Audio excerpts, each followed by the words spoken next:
আসসালামু আলাইকুম। আজকে চলে আসছি চিতই পিঠা রেসিপি নিয়ে। চিতই পিঠা বানানোর জন্য প্রথমে আমি আতপ চালের গুঁড়া নিয়েছি, তারপরে পরিমাণ মতো লবণ দিয়ে আমি চালের গুঁড়ার সাথে মিশিয়ে নেব। এখন দিয়ে দিব গরম পানি। গরম পানিতে আঙুল দিলে যেন আঙুলটা সহ্য করতে পারে ওরকম গরম পানি দিতে হবে। যদি ফ্রিজে রাখা চালের গুঁড়া হয় সেই ক্ষেত্রে ফুটানো পানি দিয়ে দিতে হবে। এখন আমি অল্প অল্প পানি দিয়ে এভাবে করে মথে নেব 5-6 মিনিট। 5-6 মিনিটের মতো ভালোভাবে মথে নেব। এটা মথে নিলে অনেক সফট হবে। এখন 5-6 মিনিট মথে নিয়েছি। এখন আমি রেস্টে রেখে দিব 5 মিনিটের মতো।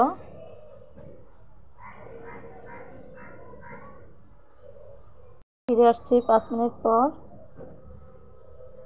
এখন আবারও একটু মথে নিব।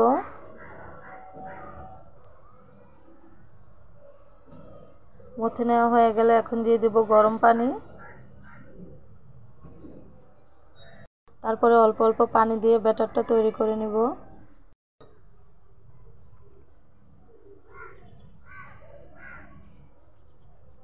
এখন ব্যাটারটা তৈরি হয়ে গেছে। এখন আমি একটা হ্যান্ড ওয়াশের সাহায্যে ফেটে নেব 5 মিনিটের মতো। যত ফেটিয়ে নেবেন ততই পিঠাটা সফট হবে। এখন আমার ফাটানো হয়ে গেছে। একটা চামচের সাহায্যে আপনাদেরকে দেখাচ্ছি ঘনত্বটা কীরকম হয়েছে। দেখেন, বেশি ঘনও না আবার বেশি পাতলাও না, এরকম হয়েছে। এখন আমি চলে যাব চুলায়। চুলায় একটা লোহার কড়াই বসিয়ে দিয়েছি। কড়াইটা ধোয়া ওঠা গরম করে ব্যাটারটা দিয়ে দিব। এখন আমি একটা ঢাকনা দিয়ে ঢেকে 3 মিনিট পরে ফিরে আসব। ফিরে আসছি 3 মিনিট পর।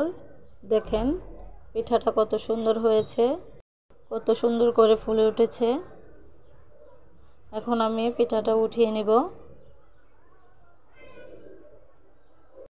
পিঠাটা অনেকটাই ছিদ্র হয়েছে আর ফুলকো হয়েছে। নিচের পাশটা আপনাদেরকে দেখাচ্ছি কেমন হয়েছে।